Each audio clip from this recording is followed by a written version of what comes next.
We're looking at the Jeskai Ascendancy combo deck that Josh Utter-Layton brought to the table. He managed to win last week with a Jeskai, kind of a, Jeskai, I never know what word to put in front of it. Mid-range, aggro. Was it a more aggressive take on the Jeskai mid-range deck? How about that? This week, though, combo.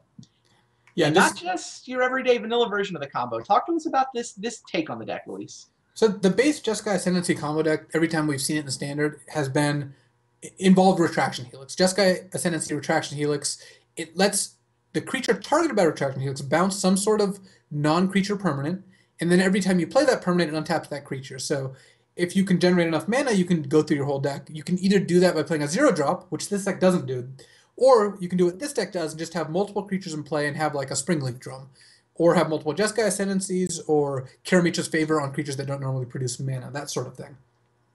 So Josh's win condition here is to have creatures in play, have Jeskai Ascendancy, cast Retraction Helix, and continuously bounce Springleaf Drum or Dragon Mantle, or even Karamitra's Favor if he has enough creatures. At which point his creatures are large enough to attack for infinite. He can also make a bunch of Akroan Crusader tokens. And even though on Magic Online you can't go actually infinite, this actually does enough damage quickly enough that it's not that hard to go off. I've gone off with this deck before, and it's not all that bad. Fair enough. Now his opponent in this semifinal match is going to be Paul Cheon. Paul has brought the Dragon Megamorph deck to the table. This deck got 2 different Japanese stars into the top 16 of Grand Prix Shanghai over the weekend. Yuya Watanabe and also Makihito Mahara. The deck was super sweet, but you were telling me this matchup is maybe a little sour? Well, Paul has 3 cards in his deck game 1. They're all called Thoughtseize. The other 57 are just ways to cast Thoughtseize and ways to end the game, but the ways to end the game are really not that fast. I mean, we saw John race turn 3 Mana Strider, turn 4 Mana Strider with Stoke in hand. Paul's not even putting that much pressure on. Paul's playing, at best, turn 4 Otai to turn 5 Dromoka, but even normally it's going to be like Paul killing around turn 7. Even though he has Hero's Downfall, that Murder's Cut can disrupt Josh a little bit, but for the most part, I think Josh is going to have rain here. It seems like Paul's got a little bit of ability to fizzle Retraction Helix in theory, although we watched Josh play around that possibility quite well in the match with Brian Kibler in the first round. Now, so I mean, this Dragon Megamorph deck, this isn't an indictment of the deck, right? This is just saying this deck is really well set up to play against creature decks, and Josh is attacking the field from just a different direction? Right. If you told me that I could play a deck that had a 0% win percentage against Jeskai Ascendancy combo, I would be like, okay, that's not even that doesn't even factor into my deck decision. Got it. Like, I mean, who cares, right? It's just not that plate of a deck. Unfortunately for Paul, he's up against it, and sometimes that happens. Part of the incentive to play a deck like Jeskai Ascendancy, which is, less consistent and less consistent, even though it's more powerful than a lot of the decks in the format, is that you run up against decks like Paul's, and Paul does have a relevant hand here. He does have Thoughtseize Den Protector, so that is a pretty good set of cards against Josh. Though, I mean, Josh's hand doesn't even have the Ascendancy initially, so he was going to play a turn 2 Meletus Astronomer. Paul's going to probably Thoughtseize him on turn 2, and then Josh doesn't care. Like, you take Karamitra's Favor, and Josh still has Dacra Mystic and God's Willing. Dacra Mystic is a cute one in this deck because it lets both players draw, and Josh just doesn't care what's in Paul's deck. It's a really powerful engine. If you don't care what they're drawing, 1 blue for a 1/1 blue tap draw card is awesome.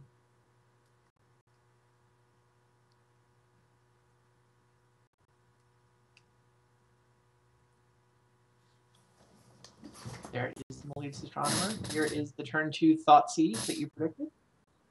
What do you take? I would assume Karamitra's Favor, because that's the one that can draw 2. You could take Dacra Mystic if you're planning on casting Foul Tongue. That doesn't sound unreasonable. And Foul Tongue does get around God's Willing. That's pretty nice. Now, how much experience do you think Paul has with the Meletus Astronomer version of Ascendancy? Well, my guess is that Paul's played 0 games with or against it, but Paul did play the Jeskai combo at the Pro Tour, so he has some familiarity with the deck, and, he has seen the deck played before. Paul has played a lot of Standard. So my guess is that he's, watched other people play it either on stream or on video or at a Grand Prix, and at the very least, he's aware of it. Actually, Paul and Josh right now are... Paul's complaining about how bad his matchup is in our, Magic TV... Facebook group. And nice. Because I think it looks like Josh may have convinced Paul to play the Dragons deck, which is just awesome. So wow, yeah. If you're Josh there late, I mean, you get Kibler followed by a guy you've talked into playing Dragon Megamorph. This totally breaks that metagame, right? yeah, so okay, it looks like Josh didn't talk Paul into playing it, but it looks like they didn't convince Kibler not to play the Collected Company. Like that's what they're talking about. Kibler wasn't aware how bad the 4-color Collected Company deck was. I see.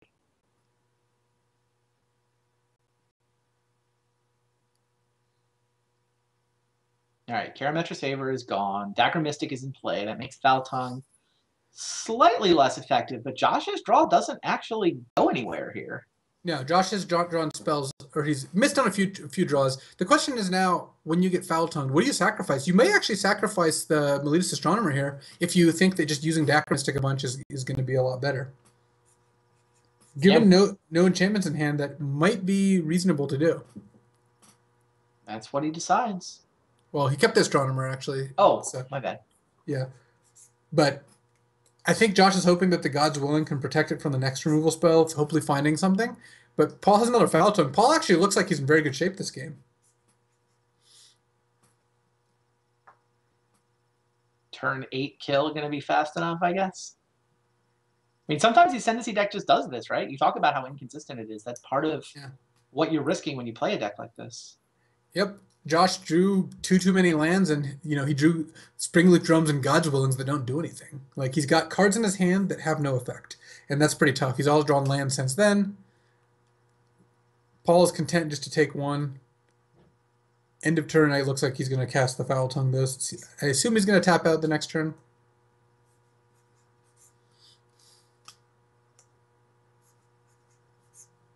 Yeah, there's Foul Tongue. The question now is, do you cycle God's Willing?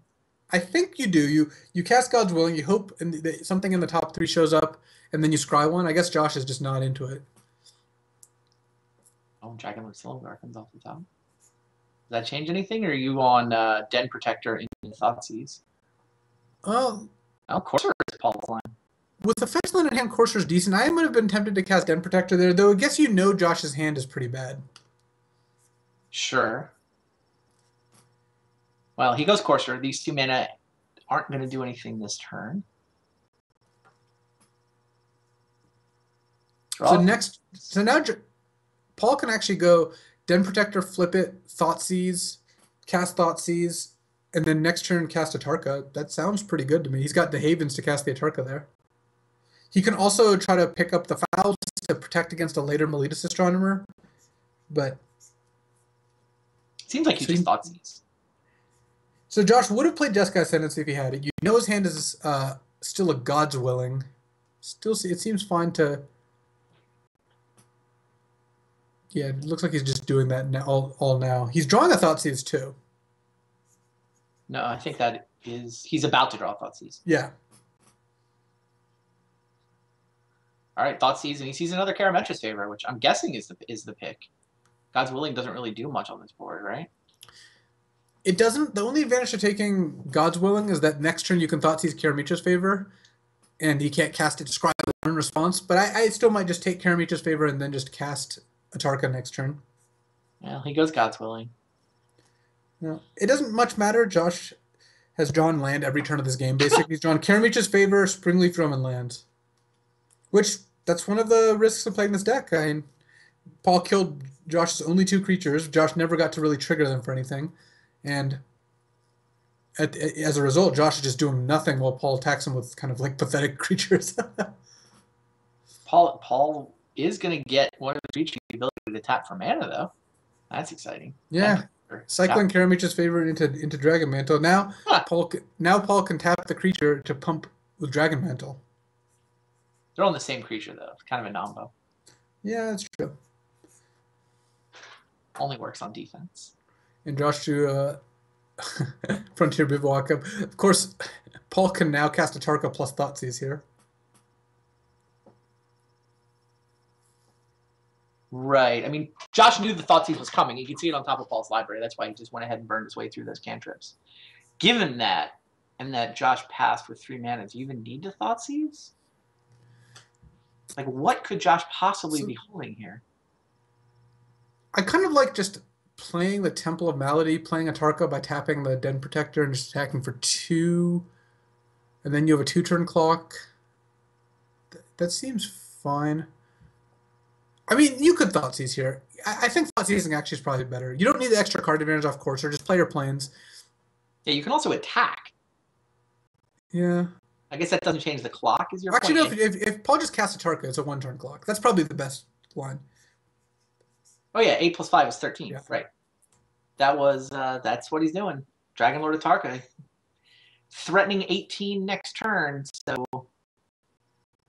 all got Xaxes. Not that he needed it. Probably had plenty more time. Given how bad Josh's draw was. Has not drawn a spell yet, so. Kind of crazy. There's the Thoughtseize. And there's the game. And that's why Paul's gold. Dragon Megamorph takes a game from Ascendancy combo.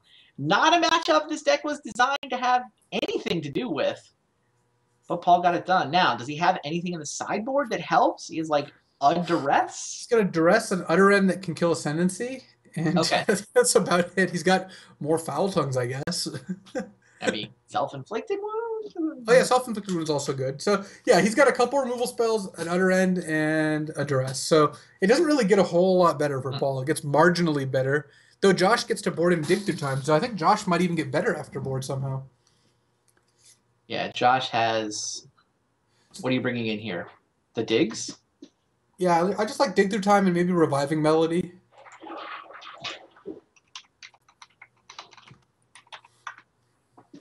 Reviving Melody is return target creature card from your graveyard to your hand, and or return target enchantment card from your graveyard to your hand.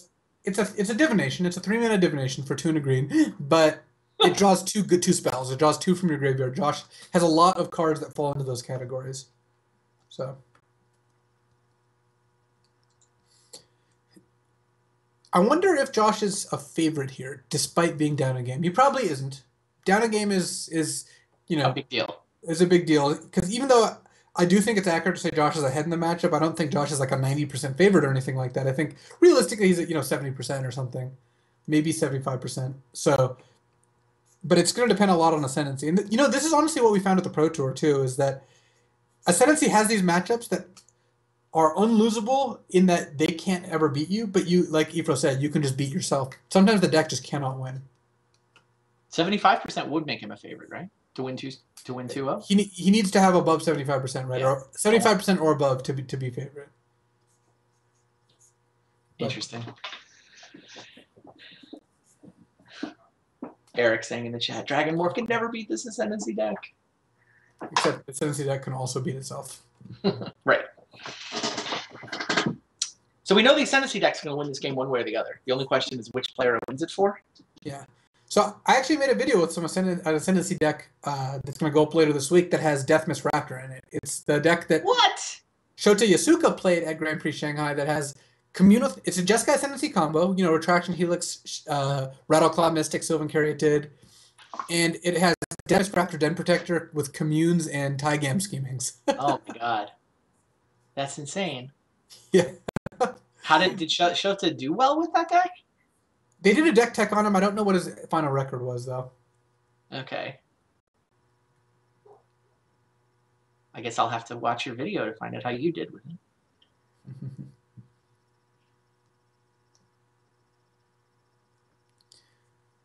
it. Josh has something which he has not had much of, which is a Jeskai Ascendancy in play. Paul chose not to Thoughtseize last turn, partially, I think, because he has Utter End. Okay. Utter End makes it a lot safer to not Thoughtseize, because you have an out to a Resolved Ascendancy. Paul might actually be okay here. He gets to Thoughtseize, and then play Invocation, or you can just Utter End the Jeskai Ascendancy right away. I was about to say, which is more important, Utter End or Thoughtseize at this point, when the Ascendancy's on the table? You don't really want Josh to untap with Ascendancy in play, so I think this is probably better. The risk here is that you have a Thoughtseize in your hand, and if Josh has a second Ascendancy, then you feel pretty bad about it. Utter End tech against Dig Through Time does not put the card in the graveyard. It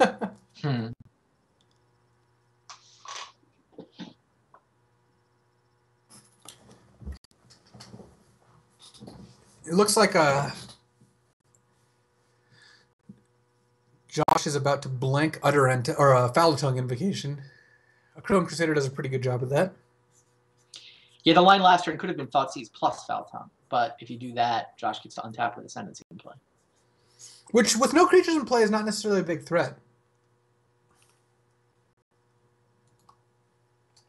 Here's now the Thoughtseize, so bye-bye dig through time. Josh's hand is pretty bad now. Yeah, Thoughtseize is still pretty devastating here. I mean, Josh can maybe scry with God's Willing and make a token end of turn, but that's not a particularly exciting play. Yeah, it suddenly feels like Josh's game is attacking with small red dorks. It's not going to work against the Foul Tongue Invocation Dragons player. No, especially since as soon as Silumgar comes down, you know, that all that nonsense stops. And Josh gains the 4 off the Foul Tongue. Like, it's not very close to working here. Josh developing his mana base for next turn with another carry added, and Josh continues to draw lands. Josh also developing his mana base. Josh, I don't know if Josh has drawn a spell basically the entire match. He cantripped into some cantrips last game, but that's about it. Yeah. All right, looks like Dragon the Drumica. Yep.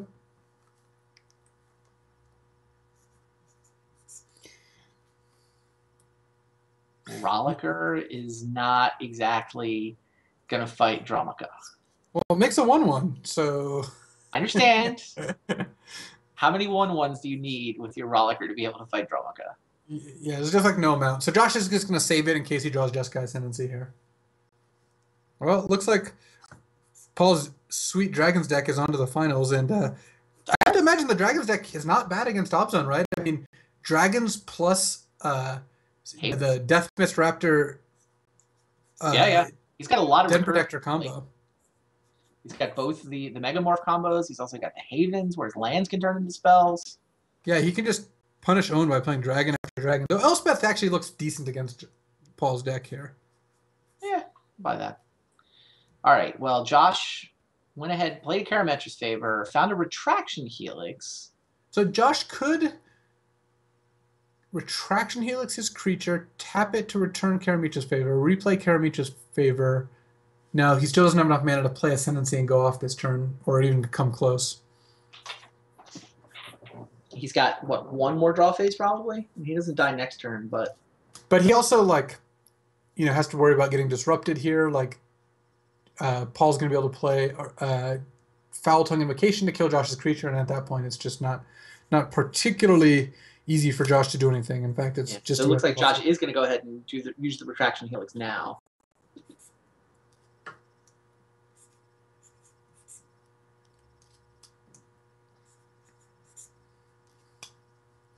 Yeah.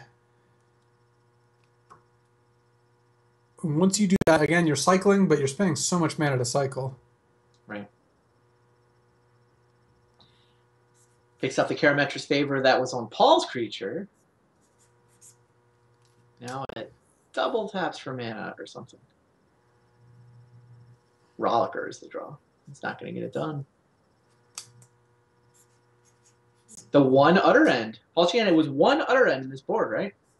Yep, he's got the one Utter End, and that killed the Jeskai Ascendancy, and that pretty much just made it so Josh never did anything this game. Again, the risk of Josh's deck, sometimes it doesn't do anything, and this game came out in full force. Yeah, here's Foul Tongue Invocation. So the Karametra's Favors and the token they're on are going to die as well. Don't think there's anything Josh can draw here. No, pretty much not.